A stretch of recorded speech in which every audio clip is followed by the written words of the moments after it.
Convolution educare YouTube চ্যানেলে তোমাকে স্বাগত। অনেকদিন আইসিটির ব্যাপার নিয়ে কোনো আপডেট দেওয়া হয় না। তাই তোমাদের সামনে আসলাম বিশেষ কিছু খবর নিয়ে কিছু ডিসকাশন করার জন্য। আইসিটি অনেকের স্বপ্নের চাকরি। আইসিটির ভবিষ্যৎটা এত বড় হয়ে গেছে, অনেকের বিশাল ডিমান্ড আছে বা অনেকে টিচার হওয়ার স্বপ্ন দেখে, তাদের ক্ষেত্রে আইসিটি চাকরিটা গুরুত্বপূর্ণ।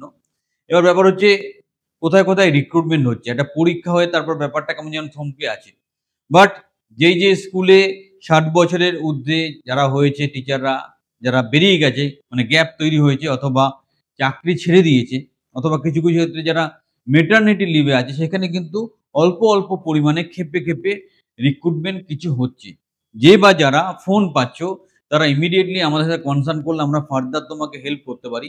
আমরা শুধুমাত্র দেখো সঠিক আপডেটটা তোমার কাছে নিয়ে আসতে পারি। কোনো মুখরোচক কথা বলে কোনো লাভ নেই। হিউজ কিছু রিক্রুটমেন্ট এখন হচ্ছে না।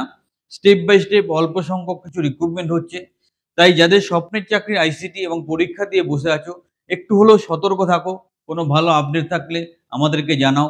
আর পরবর্তী পদক্ষেপে যখন হিউজ রিক্রুটমেন্ট হবে, আমরা সবার আগে তোমাদের জন্য ভিডিও নিয়ে আসবো এবং সেখানে বিস্তারিতভাবে কিভাবে এপ্লাই করতে হয় সবকিছু ডিসকাস করবো। এখন তাহলে মূল বক্তব্য হচ্ছে, যে স্কুলে গ্যাপিং তৈরি হয়েছে, মানে টিচারের ৬০ বছর ক্রস করার জন্য, অথবা সেই টিচারটা চাকরি ছেড়ে দেওয়ার জন্য, অথবা ওখানকার ম্যাডাম মেটারনিটি লিভে থাকার জন্য, সেই সব জায়গাগুলোতে আইসিটি টিচারের একটা রিক্রুটমেন্ট খুব অল্প পরিমাণে অল ডিস্ট্রিক্টেই চলছে। যে বা যারা পরীক্ষা দিয়ে ওয়েট করেছো, তারা একটু সতর্ক থাকো। আর ফোন কল আসলে আমাদের একটা থ্যাংক ইউ জানিও। এবং আইসিটি রিলেটেড আরো খবর, আরো ভালো খবর এবং প্রিপারেশনের খবর নেওয়ার জন্য চ্যানেলটা সাবস্ক্রাইব করো। আমাদের সাথে থাকো, নিজের কেরিয়ারকে সুরক্ষিত করো।